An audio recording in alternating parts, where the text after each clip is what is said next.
Fala pessoal, beleza? Sou o professor Edgar Torresan de Biologia aqui pelo Évora Vestibulares. E aí queria falar para vocês que ano que vem aqui a gente vai ter um monte de novidade para vocês, tá? Então acompanhe nossas redes sociais, nosso Instagram. Eu mesmo vou estar ministrando a disciplina de Biologia num curso isolado aqui, né? Tanto presencialmente como online. A gente também tem as outras disciplinas nesses cursos, tá? E outras novidades aí. Então acompanha lá as nossas redes para vocês ficarem por dentro do que está rolando. E hoje, o que a ideia é para vocês? A gente vai dar uma revisão para a prova da UFMS, que está logo aí, né? Tá chegando já. Para você, então, hoje, acompanhar essa revisão comigo, pega a prova da UFMS do ano passado, 2022. Eu vou resolver as 5 questõezinhas de biologia com vocês, da questão 31 a 35. E vamos fazer uma revisãozinha de alguns conceitos importantes para essa prova, tá? Então, para você que não tem a prova, pode acessar ela lá no nosso site, www.evoravestibulares.com.br, e aí você consegue baixar essa prova para poder acompanhar a resolução comigo. Você pode pausar o vídeo aí se quiser, tentar resolver a prova primeiro, e aí depois volta para o vídeo para ir comparando o que você conseguiu e o que você não conseguiu acertar, beleza? Então, vamos resolver essa provinha marota. Começando com a questão de número 31, uma questão de botânica, galera.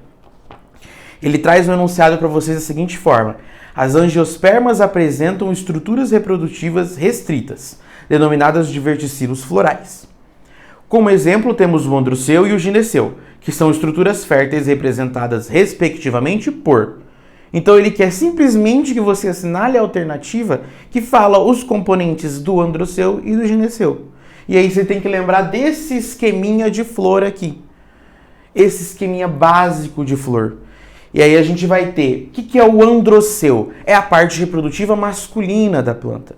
Tá? E a parte reprodutiva masculina é composta de estames.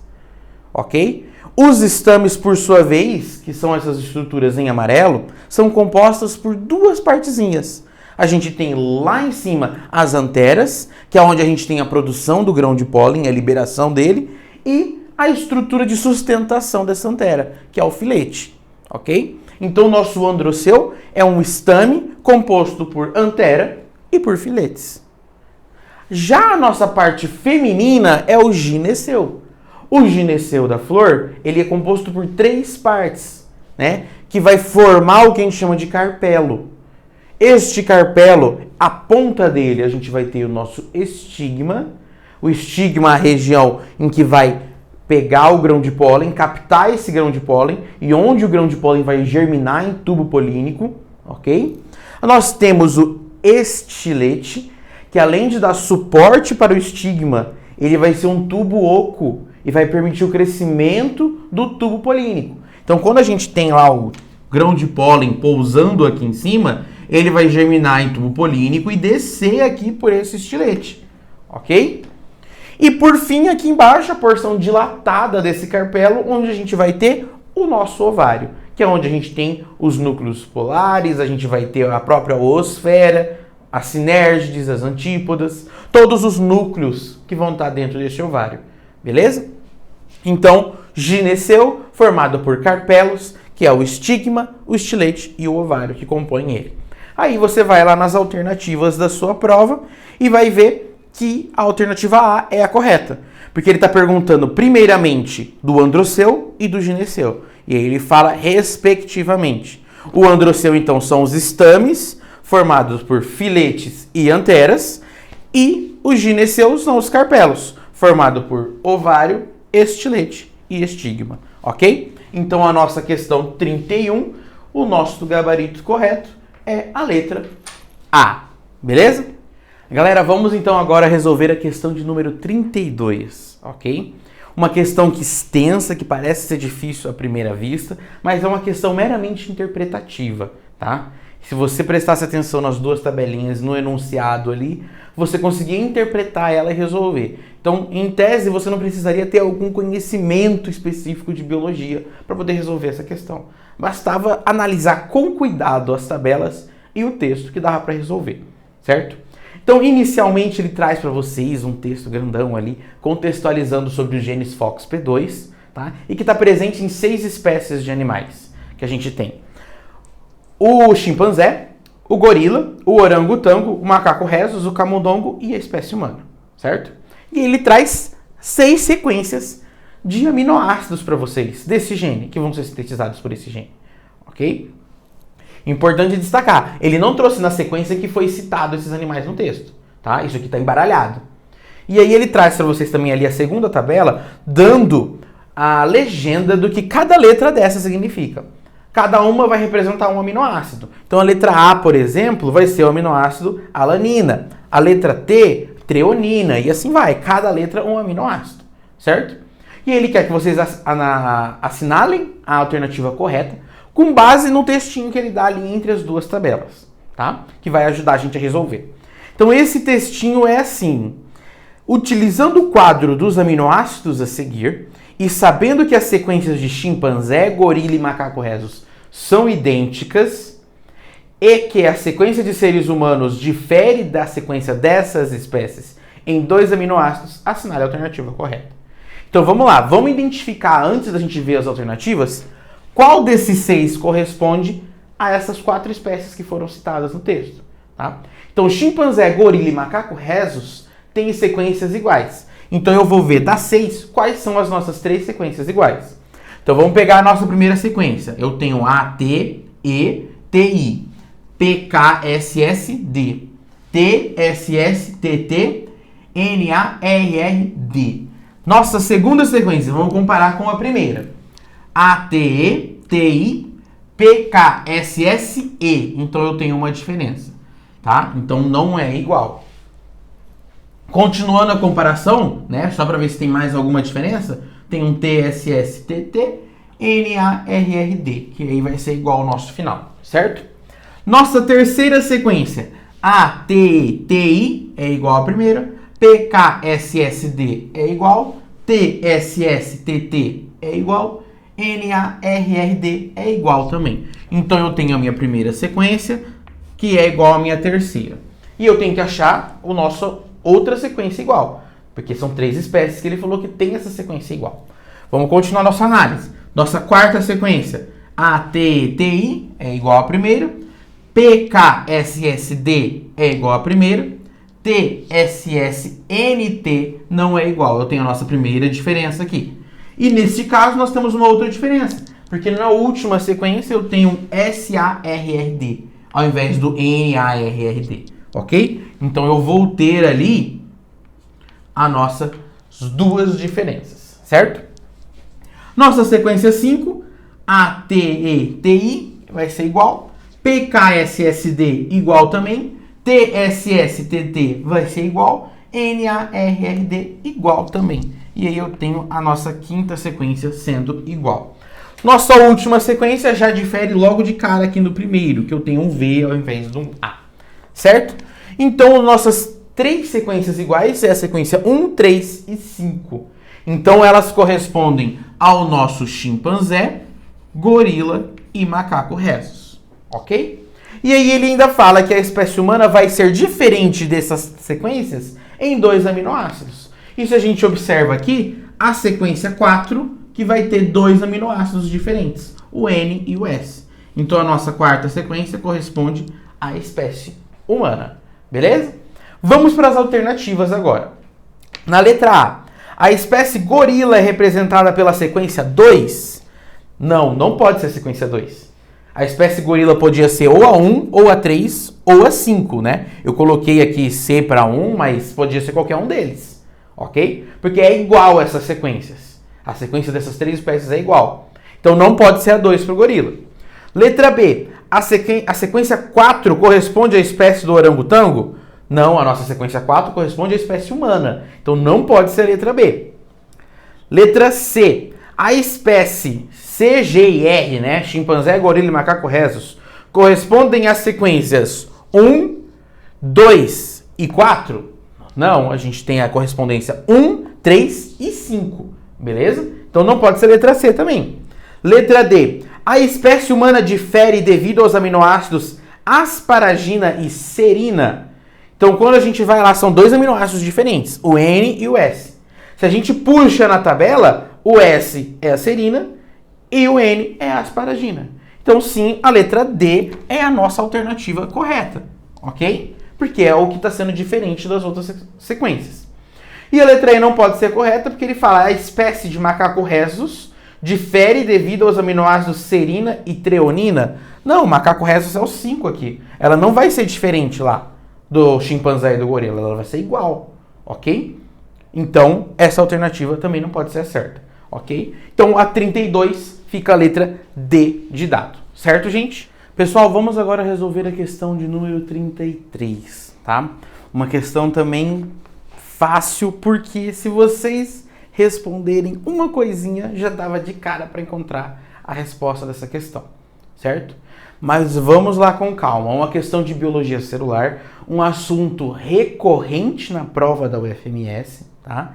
Então, tanto a parte de organelas, a parte de transporte de membrana, tá? Isso é recorrente, tem aparecido bastante nas últimas edições da UFMS, questões sobre biologia celular, tá? E aí a gente teve aqui mais um ano com mais uma questão de biologia celular.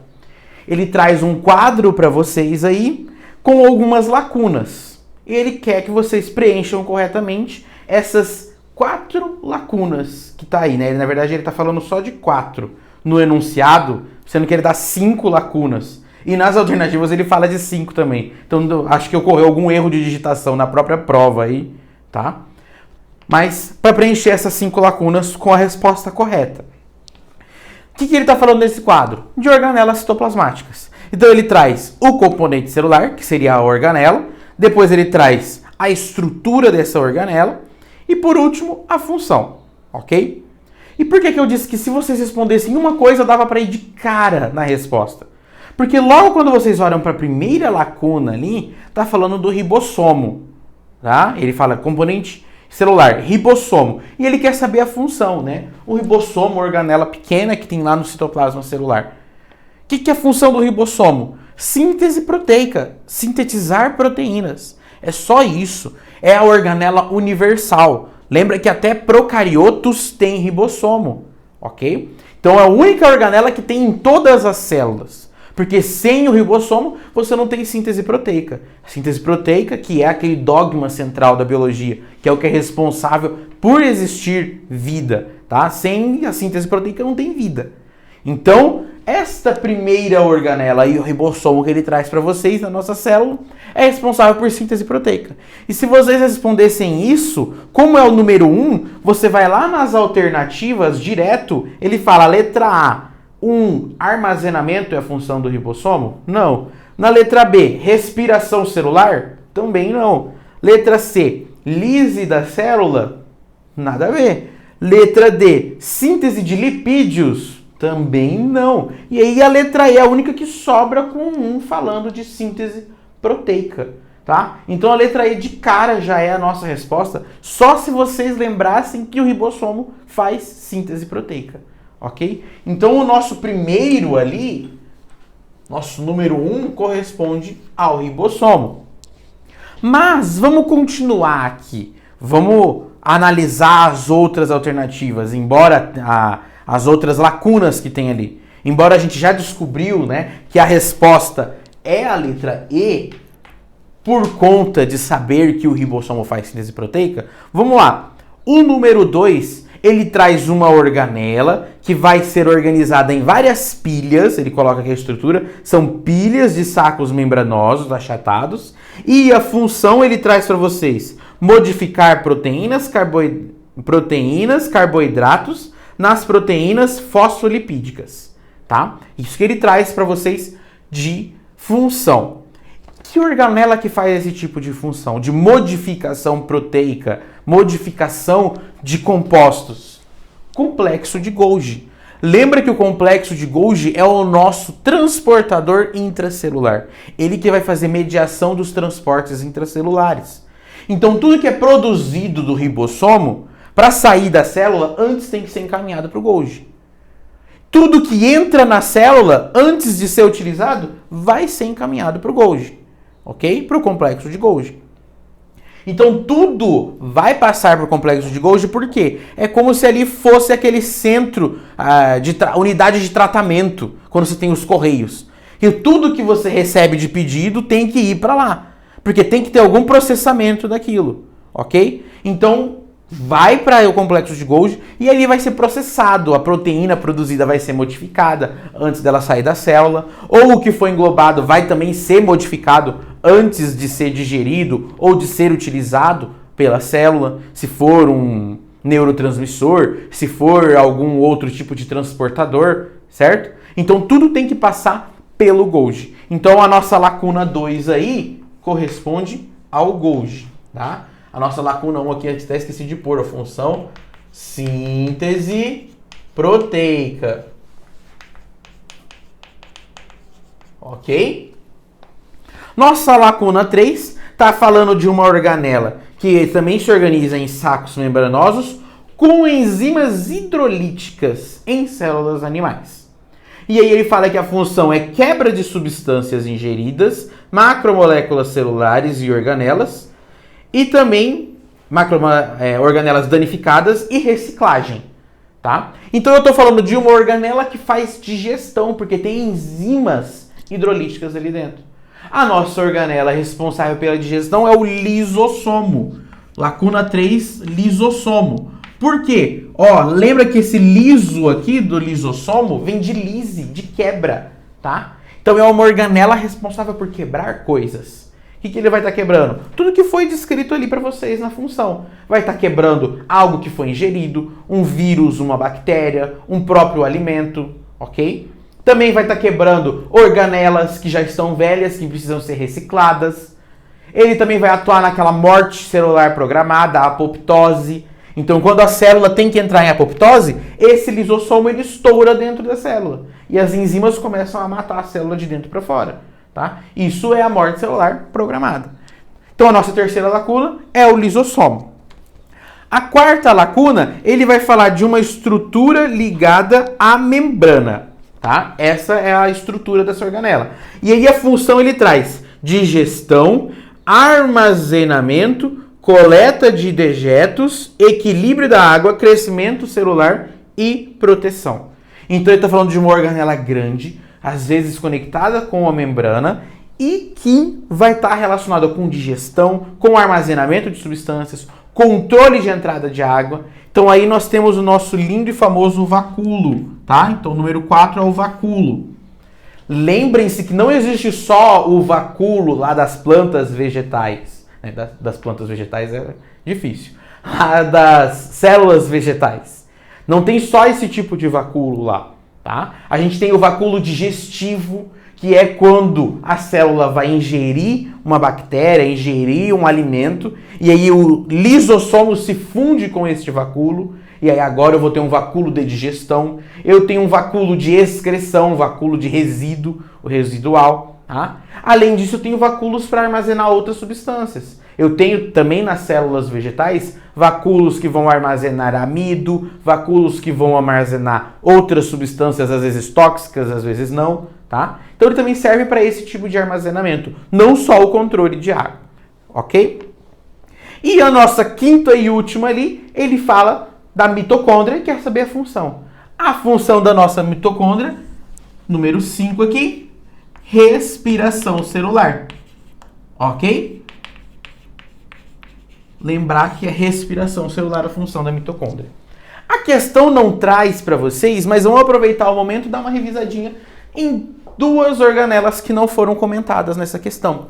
Primeiro, o cloroplasto, tá? Então lembra que o cloroplasto ele vai ter a função de fazer fotossíntese.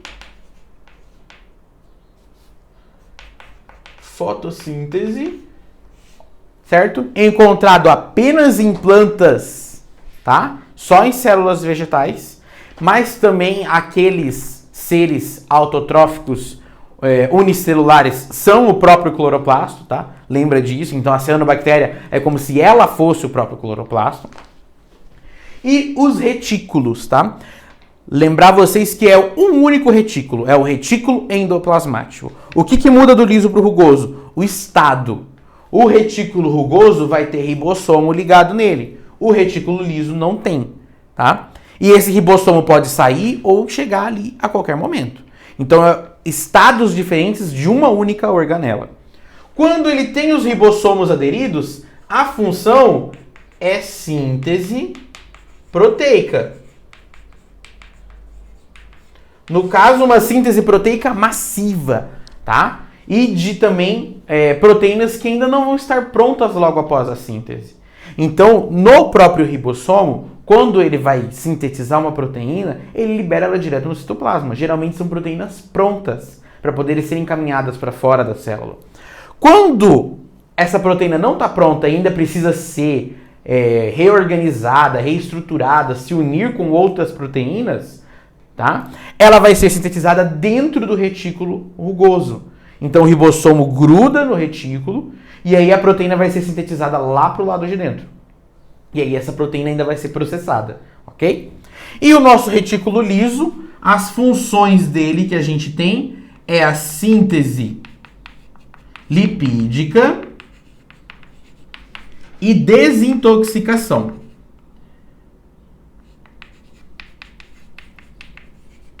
Desintoxicação, tá?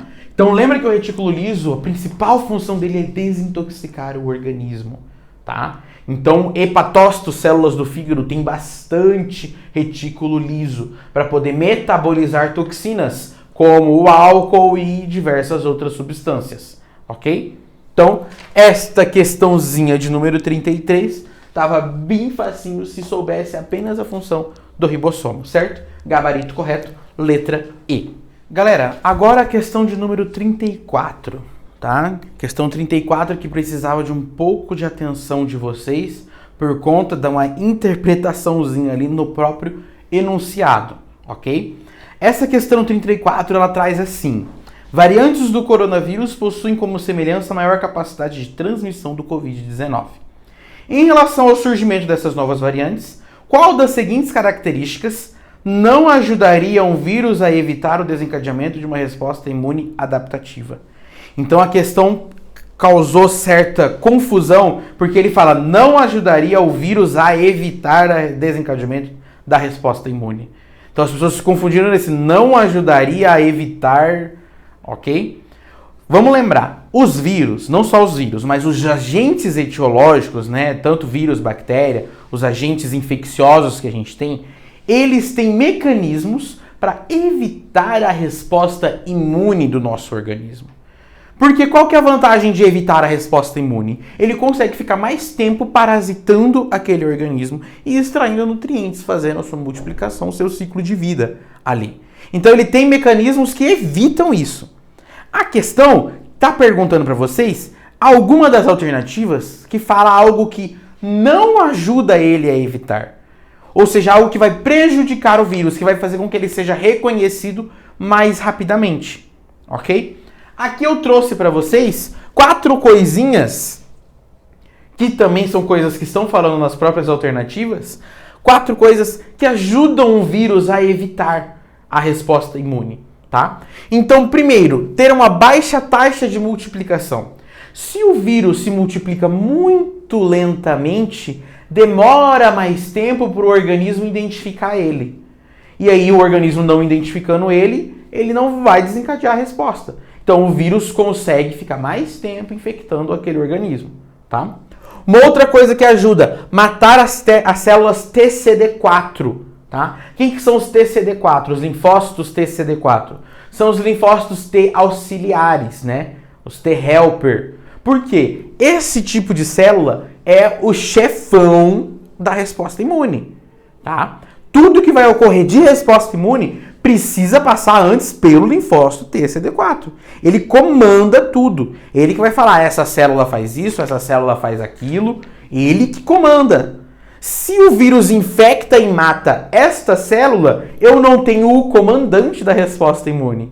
Se eu não tenho o comandante, eu não tenho resposta imune, ok? Então, isso também ajuda a evitar o desencadeamento da resposta imune adaptativa, tá? Mais um mecanismo, infectar células com poucas moléculas de MHC. O que é um complexo MHC de uma célula? É quando eu tenho na membrana dela um conjunto de proteínas que vai indicar eu estou infectada, ok? Então a célula, quando ela é infectada por um vírus ou por uma bactéria, ela produz um complexo na membrana do lado de fora, tá? Que é o complexo de MHC, que sinaliza que ela está infectada com algum vírus, tá? Com alguma bactéria, ela está doente aquela célula. Se o vírus infecta uma célula que tem poucos desses complexos, demora mais tempo para o organismo reconhecer quais são as células infectadas.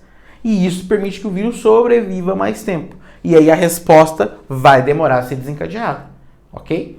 E por último, ter muitas mutações em proteínas de superfície, tá? O que são essas proteínas de superfície? É o que reconhecem o vírus e identificam como sendo o vírus de determinada espécie. Então, como sendo o vírus da Covid, é a proteína que está do lado de fora que define que é o vírus da Covid. Se aí eu tenho uma proteína do outro vírus, vai ser o vírus da AIDS, por exemplo, né? As proteínas de superfície que fazem o organismo reconhecer aquele vírus. Se o vírus tem mutação frequente nessas proteínas de superfície, o que vai acontecer? O organismo, quando ele se preparou para combater aquele vírus, na hora que ele vai para o combate, não é mais o mesmo vírus, porque a superfície dele mudou. Então, o que ele preparou para combater o vírus, o anticorpo que reagiria com aquela superfície, não vai reagir mais. Porque lembra que o sistema imune produz um anticorpo específico para cada vírus, para cada versão do vírus que a gente é infectado, tá? Então, se aquilo fica mudando constantemente, muitas mutações dessas proteínas, cada vez que o corpo produz um anticorpo para combater aquele vírus, não vai dar certo mais, porque não tem o reconhecimento da superfície, tá? Então, são 4 coisas que ajudam o vírus a evitar. E aí são 4 alternativas que a gente não marcaria nessa questão, porque a letra A fala ter baixa taxa de multiplicação. Então, se ele tem baixa taxa de multiplicação, isso ajuda ele. A questão quer saber o que não ajuda, ok? Então, o que vai prejudicar o vírus. Na letra B, ele fala infectar e matar células T auxiliares, então, que são nossos linfócitos TCD4. Então, isso ajuda o vírus a evitar. Mais uma vez, a questão quer saber o que não ajuda. A letra C, produzir proteínas muito similares àquelas de outros vírus. Essa é a alternativa que a gente vai marcar, tá? Por quê? Se o vírus produz algo muito similar a outro vírus, o organismo que já teve contato com aquele vírus já vai estar preparado para combater ele novamente. Então, se chega um vírus produzindo algo parecido com um vírus que o organismo já teve contato, o organismo já está preparado para combater aquilo. E aí, a resposta imune vai ser mais rápida, vai eliminar o vírus mais rapidamente. Então, isso não ajudaria o vírus a evitar essa resposta, tá? Então, a nossa letra C é a correta. A letra D, ele fala infectar células com pouco MHC. E a letra E, ter mutações frequentes em proteínas de superfície, ok? Então, a nossa resposta correta é a letra C de cachorro. Certo? Galera, vamos resolver agora a última questãozinha dessa prova da UFMS, questão de número 35. Uma questão também um pouquinho fácil, hein? Porque bastava ter conhecimento ali de um aspecto chave na questão para poder responder ela, tá? Antes de eu partir para a leitura da questão, eu vou fazer com vocês aqui uma revisão rápida das 5 alternativas. Porque cada alternativa ele vai trazer um tipo de doença. Que ele pede aqui, ele dá uma descrição no texto e fala que essa descrição é caracterizada da seguinte doença. E aí ele traz diabetes mellitus tipo 1 e 2 em 2 alternativas, a diabetes insípidos, esclerose múltipla e artrite reumatoide. Então vamos fazer uma revisão rápida dessas 5 doencinhas aqui, tá? Primeiro, quando a gente fala de diabetes, eu estou falando de 2 tipos de diabetes, a mellitus e a insípidos, tá? Diabetes, gente, é quando eu tenho uma perda de água um pouco excessiva, tá? Então perde bastante água. Como assim perde bastante água? No momento da urina. Então é uma pessoa que costuma urinar mais e quando ela vai urinar, ela vai ter uma urina mais limpa, vamos dizer, tá? Não vai ser aquela urina amarela, ela vai estar mais esbranquiçadinha, porque vai estar perdendo bastante água. E aí dentro de diabetes a gente tem a mellitus e insípidos. A diabetes mellitus é relacionado com insulina, tá? Lembra que a insulina é um hormônio produzido pelo pâncreas e que permite a entrada da glicose dentro das células para poder ser utilizada na respiração celular, ok? Quando eu tenho esse problema de insulina na infância, ou seja, o indivíduo nasceu com isso ou adquiriu essa resistência insulínica na infância, tá? Eu tenho a diabetes do tipo 1, ok? Então isso tem causas genéticas envolvidas. É uma resistência insulínica que o próprio organismo não vai ser capaz de produzir insulina. Ele desenvolve uma doença autoimune, porque aí eu tenho as células do sistema imunológico atacando as células do pâncreas que produzem insulina, tá? Então, o diabetes tipo 1 é uma doença autoimune que impede a produção de insulina. A diabetes do tipo 2, ela ocorre na fase adulta, na maioria dos casos. E o que ela vai ser ocasionada? Por conta de uma resistência insulínica. Então, o organismo começa a produzir muita insulina e essa insulina não consegue mais ser utilizada, tá? O organismo tem uma resistência a isso. A célula não vai conseguir utilizar essa insulina. E aí a gente tem um problema de diabetes do tipo 2 na idade adulta. Quando eu tenho a diabetes insípidos, o meu problema não está relacionado com a insulina, e sim com outro hormônio, que é o ADH. Vocês lembrarem do ADH, o ADH é o hormônio antidiurético. Então ele impede a diurese, que é a eliminação excessiva de água. A diabetes insípidos é quando eu tenho uma falha na produção desse hormônio, ou ele não é produzido, ou ele é produzido defeituoso, né, diversos motivos. Mas eu não vou ter esse hormônio atuando devidamente. E aí ele não vai promover essa antidiurese. E aí o organismo começa a eliminar bastante água, tá? Então aí a gente tem diabetes insípidos. A outra doença que ele traz para vocês ali é a esclerose múltipla. O que é esclerose múltipla? É quando eu tenho também é uma doença neurodegenerativa, que eu vou ter a bainha de mielina, né? Se a gente lembrar lá do neurônio, a gente tem os neurônios, eles vão ter a bainha de mielina que vai estar revestindo o axônio, né? Aqui o nosso neurônio. Eu tenho aqui a bainha de mielina revestindo este axônio, servindo de isolante elétrico, para que o impulso nervoso seja saltatório e mais rápido. Na esclerose múltipla, eu tenho essa bainha sendo degradada. Então eu vou ter pontos do meu neurônio em que eu tenho simplesmente o meu axônio sem bainha de mielina. Isso dificulta a passagem do impulso nervoso. E aí eu tenho problemas associados a músculo, então eu tenho uma falha na resposta muscular, tá? E diversos outros problemas. Mas a esclerose múltipla está relacionada com bainha de mielina. E a artrite reumatoide, que é a outra doença que ele traz nas alternativas para vocês, está relacionada com a diminuição das articulações. Então também eu tenho uma doença autoimune aqui, que eu vou ter a degradação das articulações, né? A artrite vem de articulação, tipo uma inflamação nas articulações. Então as articulações vão ser desgastadas e aí eu vou ter um problema de articulação. Então, às vezes, eu não consegui ter o movimento correto das minhas articulações, porque ela vai estar desgastada.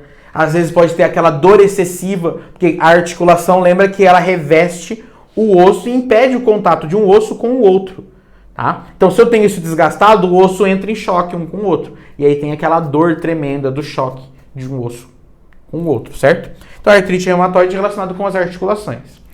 Feita essa revisão rápida aqui, vamos para a questão. A questão começa assim. Um hormônio-chave no circuito regulador do rim é o hormônio antidiurético ADH, também denominado vasopressina. Aí ele vai explicar como que funciona esse hormônio. Ele fala que tem as células osmorreceptoras no hipotálamo, que monitoram a osmolaridade do sangue, regulam a liberação do ADH a partir da hipófise posterior. Mutações impedem a produção do ADH ou inativam o gene receptor do ADH.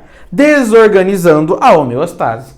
E aí ele finaliza falando que tem um bloqueio da inserção dos canais de aquaporina. Então ele está relacionado com a função do ADH. Né? O ADH ele vai permitir que tenha a adesão de canais de aquaporina lá no nosso ducto coletor para poder ter uma reabsorção de água. Tá? Então ele fala aqui que com essas mutações eu não tenho esses canais, eu não tenho absorção de água. Ele está explicando como que ocorre no nosso corpo quando eu não tenho ADH. Tá? E aí ele fala que vai ter um distúrbio que vai causar desidratação severa e desequilíbrio de solutos. Tá? E aí ele pergunta, qual que é a doença? Se eu estou falando de ADH, deficiência ou inativação do ADH, diabetes insípidos. E a gente olha nas alternativas, a letra A que está falando de diabetes insípidos. Ok? Então a questão de número 35, letra A. Beleza? Então é isso, galera. Finalizando aqui, nosso gabarito ficou 31A, 32D, 33E, 34C e 35A, beleza? É isso, galera. Brigadão, bons estudos para vocês, ok? Agora a reta final, taca pau nisso daí e vocês vão conseguir, beleza? É isso, valeu, até a próxima.